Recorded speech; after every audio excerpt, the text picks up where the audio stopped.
Kedatangan Kristus di akhir zaman tinggal menunggu waktu saja. Karena menurut pandangan kami saat ini adalah masa penghujung dunia. Ada tanda-tanda yang harus diperhatikan oleh setiap orang percaya. Akan ada dua benda, atau objek yang memegang peranan sangat penting, yang akan muncul ketika Antikristus tiba.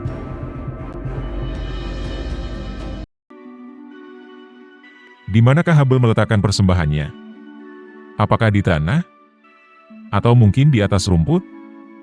Apakah meletakkan persembahan kepada Tuhan Allah ada aturannya? Dapatkah sekehendak manusia, yang mana dipandang baik? Perhatikan ayat berikut. Nuh mendirikan mezbah. Apakah fungsinya? Kata mezbah berasal dari kata Ibrani, misbeah. Setiap persembahan bagi Bapa di sorga haruslah diletakkan di atas mezbah. Apakah boleh sembarang binatang dipersembahkan? Tentu saja tidak. Hanya binatang-binatang yang tidak haram yang boleh dibakar untuk dipersembahkan. Yang artinya, aturan binatang haram ataupun halal sudah ada bahkan sejak era kitab Kejadian. Tetapi, dari manakah aturan-aturan itu berasal? Bapa di sorga sendiri yang menyatakan perintah bagi setiap orang percaya untuk membuat suatu mezbah, yang ditujukan untuk memberikan korban-korban persembahan baginya. Artinya, memberikan persembahan tidaklah boleh sembarangan, tidaklah berdasarkan apa yang baik bagi pandangan manusia. Akan tetapi haruslah sesuai dengan aturan-aturan yang sudah dibuat oleh Tuhan Allah. Mezbah haruslah terbuat dari tanah, dan korban bakaran diletakkan di atasnya. Akan tetapi, bila tidak ada tanah, maka dapat didirikan dengan batu jenis tertentu, tidak bisa sembarang batu. Jika aturan-aturan tersebut tidaklah terpenuhi, maka kekudusan mezbah tersebut dilanggar, yang akan mengakibatkan penolakan terhadap persembahan. Dalam hal ini kita belajar, bahwa persembahan yang tidak sesuai dengan kehendak Bapa di sorga akan ditolak. Karena hati yang tulus untuk mempersembahkan haruslah diikuti dengan kepatuhan dalam melakukan Taurat-Taurat Tuhan Allah. Perhatikan gambar berikut. Ini adalah kemah suci yang dibangun oleh Nabi Musa. Dari manakah desainnya ia dapatkan? Tidak lain berasal dari Bapa di sorga. Semua objek, ukuran, bahkan warnanya, tidaklah berasal dari pemikiran Nabi Musa. Ia hanyalah mengikuti petunjuk-petunjuk yang sudah diberikan. Dan kemah suci yang dibuat di muka bumi ini tidak lain merupakan kopian. Hal ini tertulis di Keluaran 25 ayat 40, yang berikutnya dikutip di kitab Ibrani 8 ayat 5. Yang berarti ada benda aslinya, berada di atas, di sorga sana. Yang mana Nabi Moses sendiri sudah melihatnya melalui suatu penglihatan. Ini menunjukkan bahwa kemah suci adalah benda yang sangat penting, dan paling sakral di muka bumi ini. Karena kemah suci mewakili apa yang ada di kerajaan sorga di atas.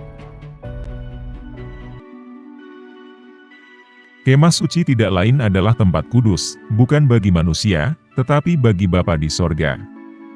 Suatu tempat, atau rumah di mana roh Bapa di sorga berada, tempat hadirat Allah bersemayam.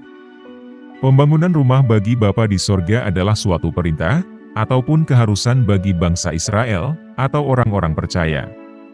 Tetapi petunjuk-petunjuk untuk membangunnya tidaklah boleh suka-suka, ataupun berdasarkan apa yang manusia pandang baik. Haruslah berdasarkan apa yang Bapa di sorga perintahkan. Hal ini berlaku juga bagi Nabi Musa. Perhatikan skema kemah suci berikut, yang disebut juga rumah Tuhan, tempat di mana roh Allah bersemayam. Perhatikan baik-baik, ada 3 bagian terdapat di area kemah suci. Bagian pelataran, bagian ruang kudus, dan yang paling dalam adalah ruang maha kudus. Di manakah tepatnya roh Allah berada? Ruang maha kudus. Dan apakah yang terdapat di dalamnya? Tabut perjanjian Allah. Suatu benda yang di dalamnya terdapat perintah-perintah yang langsung berasal dari Bapa di sorga, yaitu hukum Taurat.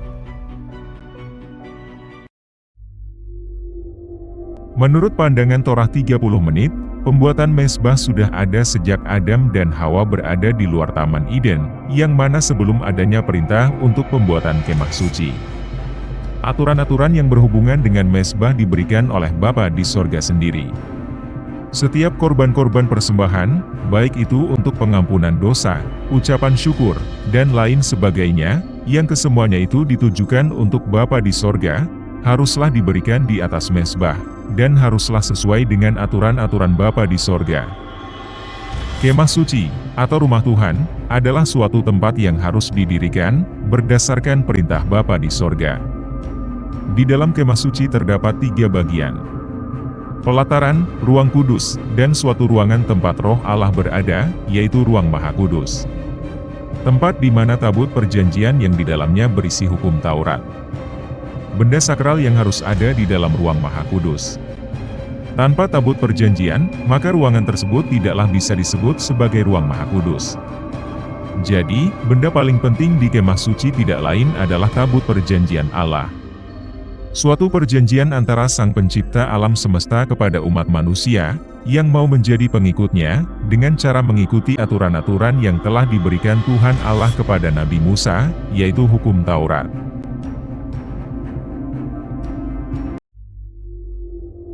Di manakah tabut perjanjian saat ini? Apakah sudah dihancurkan ketika musuh-musuh kerajaan Israel datang menyerang? Tidak. Menurut pandangan kami disembunyikan di suatu tempat. Tetapi tidak ada seorang pun yang mengetahui lokasinya saat ini. Alkitab Kanon, atau yang terdiri dari 66 kitab, tidaklah memberitahukan lokasi pastinya. Tetapi petunjuk-petunjuk sebenarnya sudah diberikan di luar kitab-kitab Kanon. Pencarian tabut perjanjian sebenarnya masih berlangsung sampai sekarang. Benda paling sakral di muka bumi ini.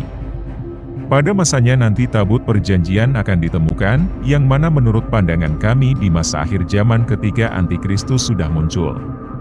Kehadiran tabut perjanjian akan diikuti dengan pembangunan mezbah, suatu tempat untuk mempersembahkan korban syukur dan pengampunan dosa. 2 benda sakral yang menjadi petunjuk dimulainya masa kesusahan besar. Terima kasih, Tuhan Yesus memberkati.